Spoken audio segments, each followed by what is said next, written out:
দর্শক আসসালামু আলাইকুম, আমি শহীদুল ইসলাম সজল আমার টিকটক চ্যানেলের পক্ষ থেকে সবাইকে স্বাগত জানাচ্ছি। যে যেখান থেকে আমার এই ভিডিওটা দেখতেছেন সবাইকে আন্তরিক শুভেচ্ছা এবং অভিনন্দন।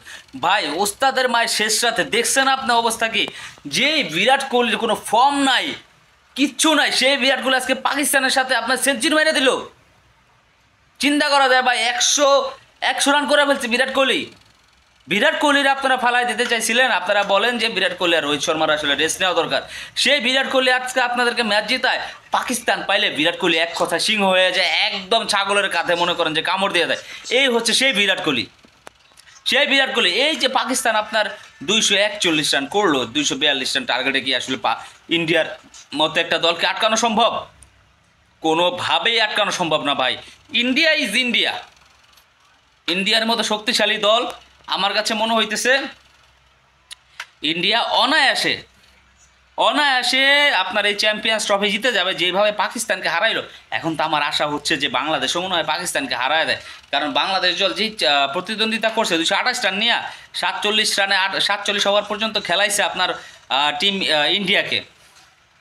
সেইখানে আজকে 240 রান পর্যন্ত 42 ওভার পর্যন্ত খেলাইতে পারে না টিম ইন্ডিয়াকে। ভাই, টিম ইন্ডিয়া আসলে টিম ইন্ডিয়া।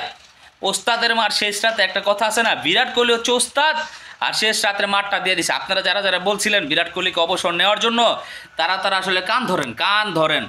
ঠিক আছে, বিরাট কোহলিকে আপনারা আসলে অবসর নেওয়ার মতো যোগ্যতা আপনারা রাখেন না, এই কথা বলতে পারেন না। বিরাট কোহলি ইজ বিরাট কোহলি ভাই, king is king. Virat Kohli always a king. এইভাবে পাকিস্তান ভাই আজকে খেলতে নেমে পাকিস্তান টস জিতছে, টস জিততে ব্যাটিংয়ে নামছে, ব্যাটিংয়ে নামার পরে যে হালাও সেই কদু।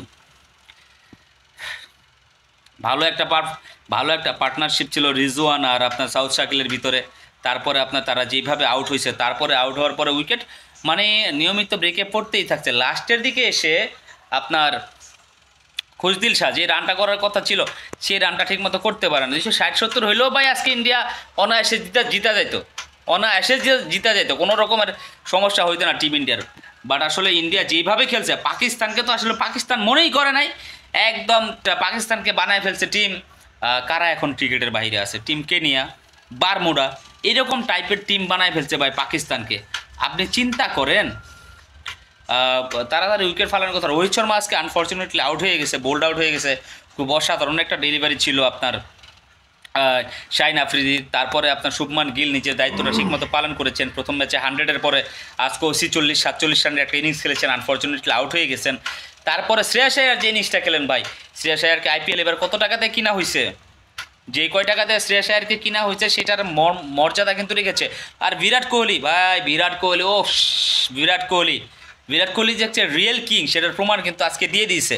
পাকিস্তানের মনে করেন সিংহ হইয়া ঘাড়ে কামড় দিছে, ছাগল বানাইছে পাকিস্তানের ঘাড়ে কামড় দিয়ে মনে করেন যে আজকে 100টা উঠায় নিছে। এরকম বড় বড় প্লেয়ার ভাই বড় বড় ম্যাচে ভালো খেলে। কিসের বাবর আজম, কিসের কি বাবর আজমরা তো আসলে টিকতেই পারে না, কোন বলে কি শর্ট খেলা লাগবে জানে না। বাট বিরাট কোহলি প্রমাণ করে দিছে যে at the end who is the real king. Virat Kohli এটা প্রমাণ করে দিচ্ছে। আর সাথে সাথে তারা কিন্তু আসলে অলরেডি সেমিফাইনাল বা কোয়ার্টার ফাইনাল বলেন, সেমিফাইনালে উঠে গেছে। তো আমি এটা ডেফিনেটলি বলতে পারি, আমার কাছে মনে হচ্ছে যে বাংলাদেশেরও বেশ ভালো একটা সুযোগ আছে। আগামীকালকের ম্যাচটার পরে আমরা বুঝতে পারবো যে আসলে নিউজিল্যান্ড টিমকে বাংলাদেশ যদি হারাই দিতে পারে, তাহলে বাংলাদেশ টিমের একটা সুযোগ থাকবে সেমিফাইনাল খেলার।